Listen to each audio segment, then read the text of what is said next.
Okay, so in today's episode, we're going to learn how to block incoming strikes and also to deliver a strike using energetic sensitivity. So this is kind of like a combination of, I don't know, like Tai Chi, Qigong with just like boxing in terms of where the effort's going to go.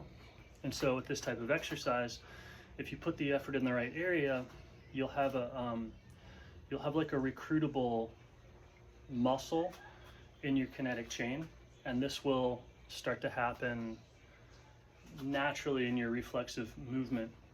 To be doing it with this much focus is not actually a martial like technique any more than like picking up 45s and is like a martial art or a athletic thing. It's like if you pick up like 245-pound weights and move them around, you'll kind of develop some type of attribute that could make you better at a lot of different types of sports and activities. Just it'll develop this strength, but the actual activity of running around with the 45s is really has no practicality. So this is not how to strike or how to block. Like that would be a sport specific exercise. This is more of a exercise that has a lot of overlap in developing attributes that are useful to hit or strike with. Yes. You doing ballet?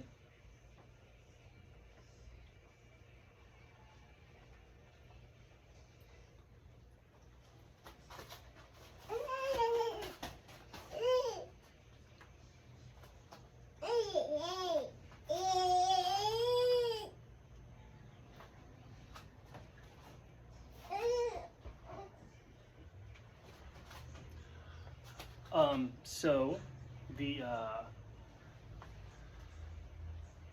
to like hit or whatever, or let's do block first, right? You don't want to hit before you've blocked, really, because that's when you make sure it's like, oh, I'm not doing this. So you definitely want to block before you hit, so you're like, it's not me hitting, it's you hitting yourself.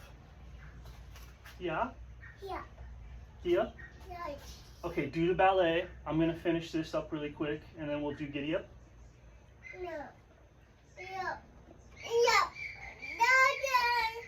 Right now? What do you need? Yeah. What? Oh. Here you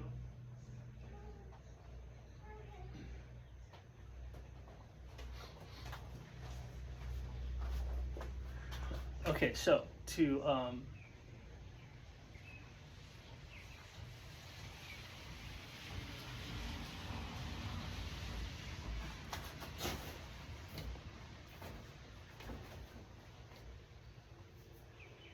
so blocking is going to be, remember, you're in like when anything happens, the entirety of the perceptual field has to distort to accommodate or allow for that movement. So if you block, look at the energy of the whole situation. How is it moving? It's usually going to be a punch, and if it's a hard punch, there's going to be a lot coming along with that punch. So that person's going to have full body mechanics. They might have an emotion behind it.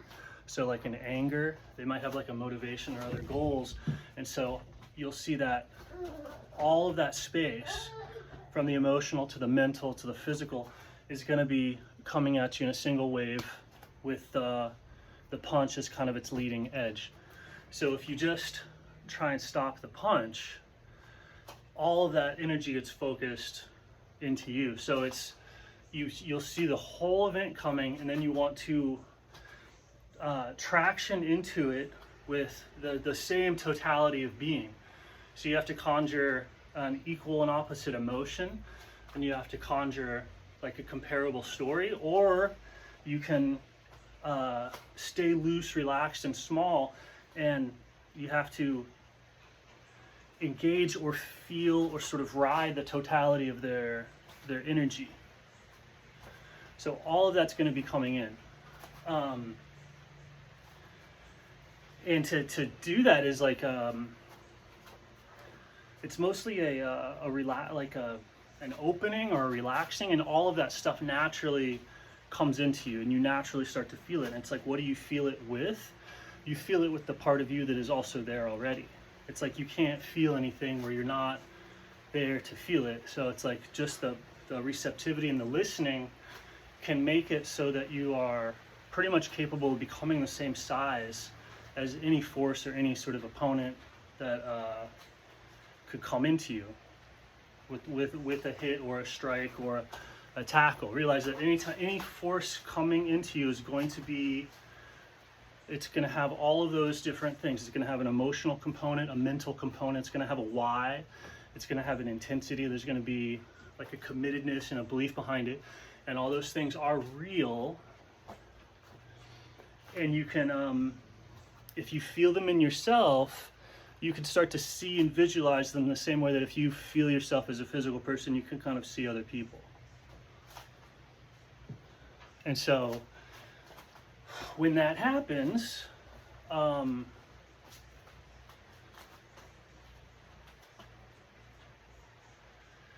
that listening all of a sudden puts all of that energy kind of into you or onto you. You're kind of in a situation to where you're kind of surfing or staying on top of the situation, which is going to look like a sprawl. It's going to look like a parry, right? So the whole wave comes by, and then with the same like everywhere committedness is going to be like one of those, a dodge. It's going to be you could come in, it could, oh, the whole thing moves you back, right? Like it comes in and whoa, you just get moved back. So the block on an energy thing looks like all sorts of different stuff. It's wave comes in, you can wheel it or like yin yang it. And this can't happen mentally. It's like you have to feel the whole thing. So all of the motivation, the emotions, the focus all has to be there. And then these energetic patterns just kind of come out. So as water rushes in, it can push you. As water rushes in, it can you can rotate or spin.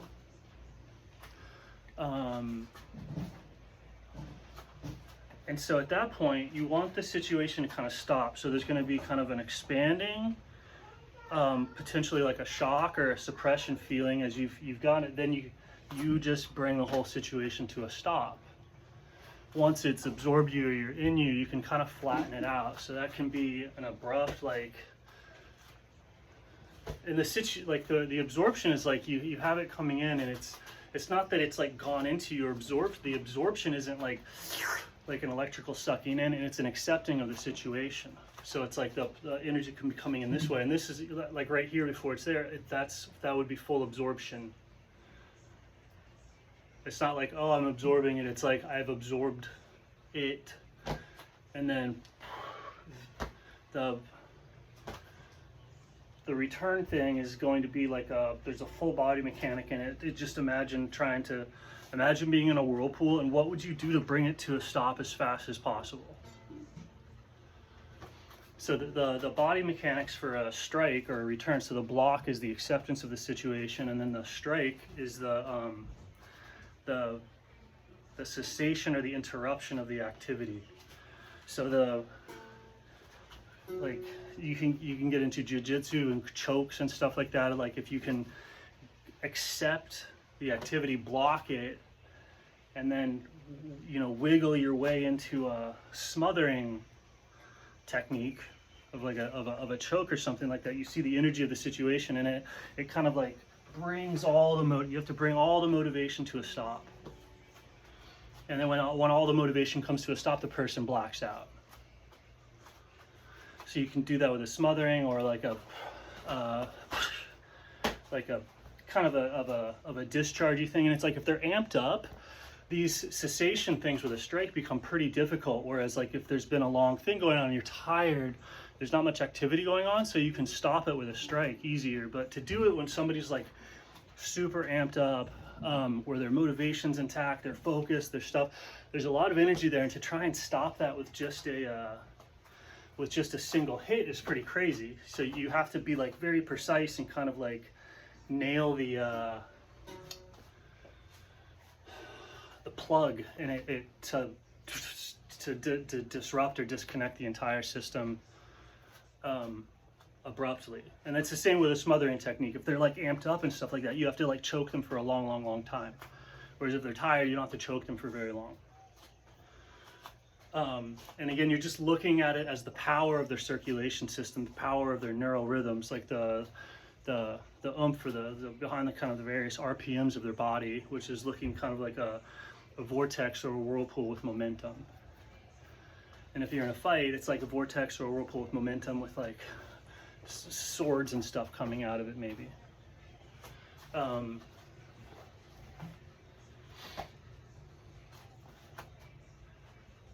But if you practice feeling and looking at things at that level, you'll kind of intuitively move with that level, the same way that if you practice like getting strong legs, eventually you'll kind of like move using your leg strength.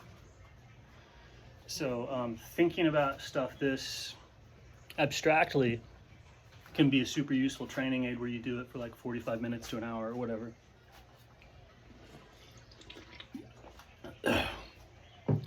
And you can incorporate with partners. It's like a great thing to spar. In fact, it's what people are kind of like when they get good sparring. It's kind of you're shifting into a mode where you're looking for stuff like this so that you become sensitive to and start using it naturally in a fight. Like it's almost like it's like second nature to like,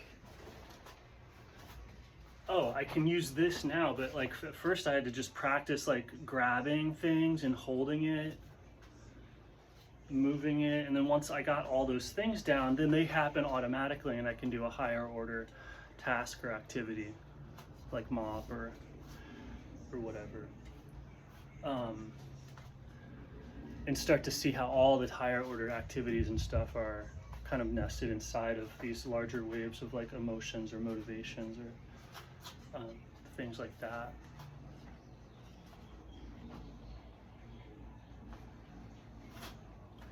So like a lot of hard blocks, I would say, is you're throwing up a surfboard, right? And a soft block would be kind of throwing up a sail or a kite. But a hard one's gonna angle in at like a perfect like snowplow.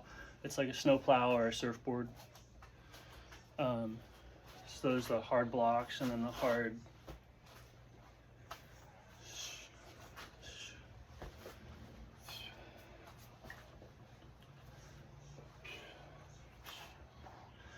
and if the two people are both doing hard surfboard thing, you can break each other's surfboards, so to speak, and then you can't stick to your motivation anymore.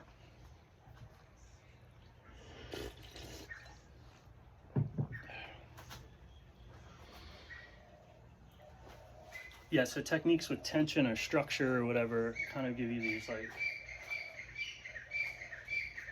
that's how it can, your intent or your will or whatever would be the water and the surfboard or the kite or the sail or your body.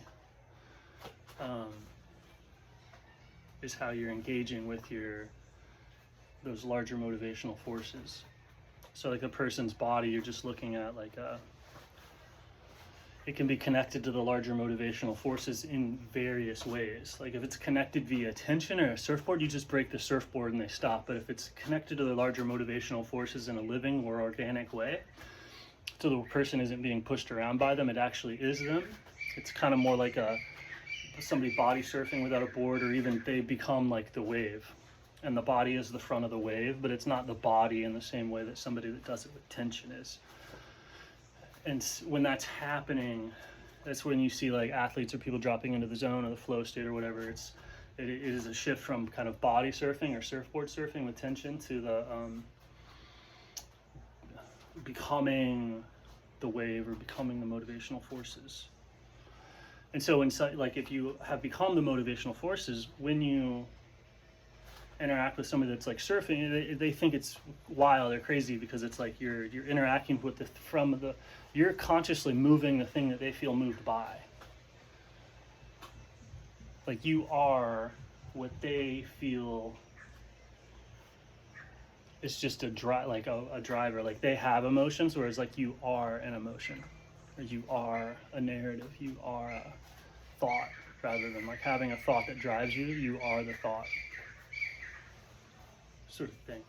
Anyway, okay, so that's the basics of blocking and striking using energetic sensitivity.